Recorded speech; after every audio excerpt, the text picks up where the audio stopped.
واقعہ کربلا کی قسط نمبر 64 کل آپ تک پہنچی۔ آج قسط نمبر 65 کا آغاز کریں گے۔ امام کا سر دمشق میں اور یزیدیوں کی عید۔ جب دمشق میں یزید کے لشکر کی آمد اور امام عالی مقام علیہ السلام کے سر مبارک کے آنے کی خبر پہنچی تو یزید نے حکم دیا کہ شہر کے بازار بند کر دیے جائیں اور شہر کے لوگ ان لوگوں کو دیکھنے کے لیے شہر سے باہر نکل آئیں۔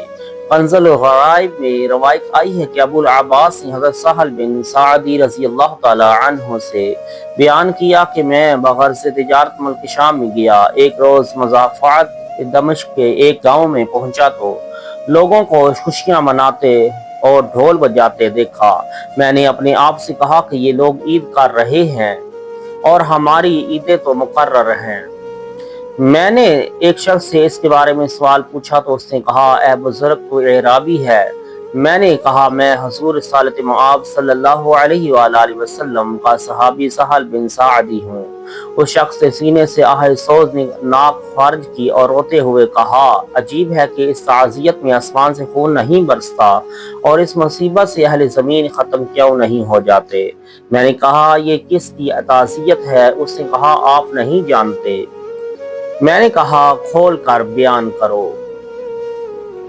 اس نے کہا، یہ حضرت امام عالی مقام علیہ السلام کا سر مبارک ہے جسے اہل عراق نے یزید کی طرف بطور تحفہ بھیجا ہے اور شام کے لوگ خوشیاں منا رہے ہیں۔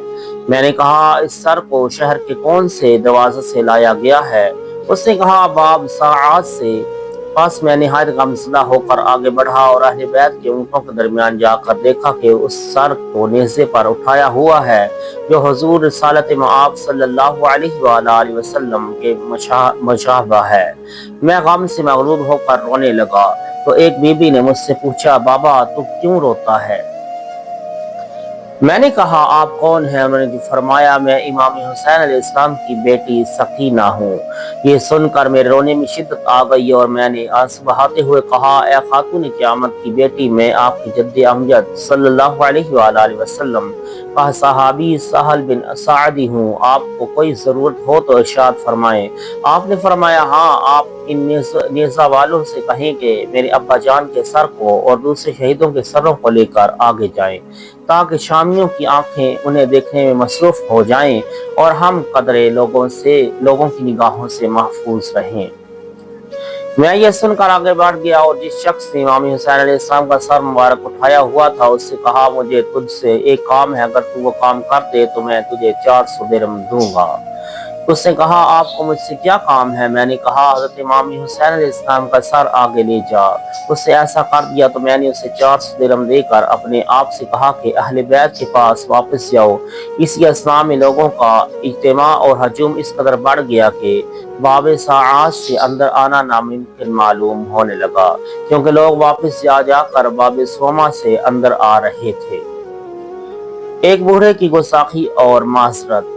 روایت میں آتا ہے کہ جب یہ لوگ شہر کے اندر آئے اور جامع مسجد کے پاس رکے تو وہاں پر ایک سفید ریش بوڑھا تھا۔ اس نے حضرت امام زین العابدین علیہ السلام کو اور خواتین اہل بیت کو عماریوں میں بیٹھے ہوئے دیکھا تو کہا، خدا کا شکر ہے کہ تمہارے اکابر ہلاک ہو گئے اور خدا نے لوگوں کو تمہارے فتنے سے بچا لیا اور یزید کو تم پر غالب کیا، نعوذ باللہ۔ حضرت امام زین العابدین نے اس کی طرف متوجہ ہو کر فرمایا، اے بوڑھے، تو نے قرآن پڑھا ہے؟ اس نے کہا، ہاں۔ آپ نے فرمایا، تو نے قرآن مجید میں یہ آیت دیکھی ہے، قُلْ لَا أَسْأَلُكُمْ عَلَيْهِ أَجْرًا إِلَّا الْمَوَدَّةَ فِي الْقُرْبَى۔ تم فرماؤ کہ میں اس کا تم سے کچھ اجرت نہیں مانگتا مگر قرابت کی محبت۔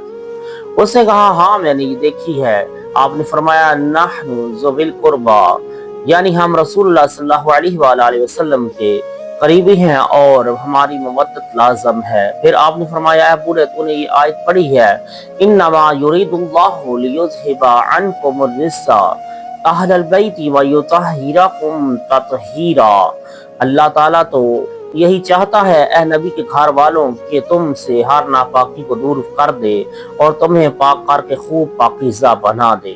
उसने कहा हाँ पढ़ी है। आपने फरमाया जिन अहल बैत को इस आयत में मखसूस फरमाया गया है वो हम हैं। बूढ़े ने ये बातें सुनी तो कुछ अरसा सर झुकाने के बाद रोना शुरू कर दिया। फिर कहा ऐ इब्न रसूलुल्लाह, मेरी माजरत कबूल फरमाएं क्योंकि मुझे मालूम न था कि आप कौन लोग हैं। फिर उसने किबला रू होकर दुआ की कि मैं उन लोगों की दुश्मनी से तौबा करता हूँ और उनके दुश्मनों से बेजार और उनके दोस्तों से दोस्ती रखता हूँ। फिर उसने इमाम ज़ैनुल आबिदीन के पाँव में गिरकर लोटे लगाना शुरू कर दिए और कहा इलाही, अगर तूने मेरी तौबा कबूल कर ली है और मुझसे खुश हो गया है तो मुझे मौत अता कर दे। रब कबीर की तकदीर के मुताबिक उसकी दुआ कबूल हो गई और उसने नारा लगाते हुए उसी वक्त जान दे दी। अहले बैत की चीखें निकल गईं और तमाम खवातीन के साथ इमाम ज़ैनुल आबिदीन भी रो पड़े। रवायत आई है कि पहले रोज सरों को अंदर लाया गया तो बहुत से लोग उन्हें देखने के लिए असर की नमाज के वक्त यजीद के महल में पहुंच गए। यजीद ने कहा कि महल को रास्ता करो और जालीदार पर्दे लटका कर मिस्र से आया हुआ स्याह लकड़ी और हाथी दांत का बना हुआ जरो जवाहिर से मरसा तख्त एक दालान में बिछा दो। तख्त पर रूम की बनी हुई रेशमी चादरें डालकर उसके इर्द गिर्द कुर्सियां बिछा दो। जब यजीद के लिए तख्त बिछा दिया गया और शाम के कुछ अमीर कुर्सियों पर बैठकर उसकी तरफ देखने लगे तो शिमर दूसरे दो अमीरों के साथ पहुंच गया। उसे यजीद ने हुक्म दिया कि सरों को और अहले बैत को ले जाओ। जब अहले बैत आ गए तो उन्हें महल के एक दालान में जगह दे दी गई और उनके सामने जालीदार पर्दे लटका दिए गए। बाद अज़ां शहीदों के सरों को यजीद के सामने लाया गया तो उसने एक एक सर को देखते हुए सर वाले के बारे में पूछा, यहाँ तक कि तमाम सरदारान दीन के सरों के बारे मालूमात हासिल करने के बाद उसने कहा हुसैन इब्न अली का सर लाया जाए। शिमर चालाक और मक्कार आदमी था। उसने इमाम अली मुकाम का सर बशीर इब्ने मालिक को देकर कहा कि इस सर को तू पेश कर और रजस पढ़कर हुसैन के कत्ल पर फख्र व मुबाहात करते हुए यजीद से अच्छा मुआवजा तलब कर। शर्म की इससे ये गरज थी कि वो इमाम अली मुकाम अलैहिस्सलाम के कातलों के बारे में यजीद के मजाज से वाकिफ हासिल कर ले।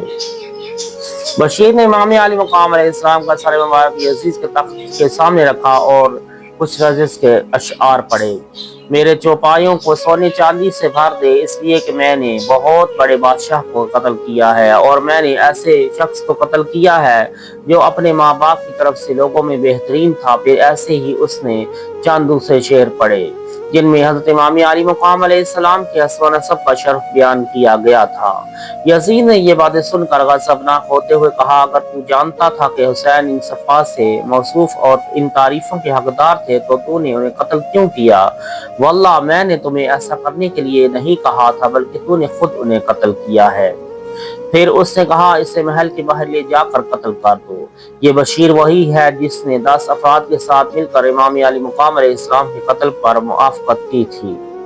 बाज़ किताबें मज़कूर है कि ये वाक़या इब्न ज़ियाद की मजलिस में रोनमा हुआ था। वल्लाहु आलम। फिर यजीद ने कूफा के सरदारों की तरफ मुतवज्जा होते हुए कहा, तुमने हुसैन को किस तरह कत्ल किया? फिर या ज़ाहर बिन कैस और एक रवायत के मुताबिक शिमर बिन ज़िलजौशन ने आगाज़े गुफ्तगू करते हुए कहा, ये शख्स चंद अकरबा और अहबा के साथ करबला में आया तो हम बहुत बड़े लश्कर के साथ इसकी तरफ मुतवज्जा हो गए और कोशिश की कि वो तेरी बैत और इब्न ज़ियाद की अताअत कर ले, मगर वो न माना तो हमने उस पर हमला कर दिया और थोड़ा अरसा जंग करने के बाद उसे और उसके लश्कर को कत्ल कर दिया और उनके सरों को काट कर जिस्मों को जमीन पर फेंक दिया। अभी तक उनके कटे हुए जिस्म और फटे हुए लिबास खाको खून में लथड़े हुए उसी रेगिस्तान में पड़े हैं। यजीद ने थोड़ी देर के लिए सर झुका दिया और कोई बात न की। बाद अज़ां उसने सोने का एक तश्त मंगवाया और हुक्म दिया कि इस सर को इस तश्त में रख दो। फिर उसने छड़ी लेकर इमाम अली मुक़ाम के दुरे दंदान और मुबारक होठों पर लगाते हुए कहा, हुसैन बिन अली के लबो दंदान कितने अच्छे हैं। हाज़रीन मजलिस से एक शख्स ने यजीद से कहा, छड़ी को दांतों से पीछे रख, क्योंकि मैंने मुतअद्दिद बार देखा है कि रसूलुल्लाह सल्लल्लाहु अलैहि वसल्लम इन दंदान मुबारक और मुक़द्दस होठों को बोसा दिया करते थे। अबुल मुईद ख्वारिज़मी रवायत बयान करते हैं कि जब यजीद ने इमाम अली मुक़ाम अलैहिस्सलाम के लब्बे दंदाने मुबारक की तरफ छड़ी की तो उस वक़्त रसूलुल्लाह सल्लल्लाहु अलैहि वसल्लम के सहाबा कबार में سے حضرت سمرہ بن جندب رضی اللہ تعالی عنہ اس مجلس میں تشریف فرما تھے. انہوں نے چیختے ہوئے کہا: قطع اللہ یدک یا یزید.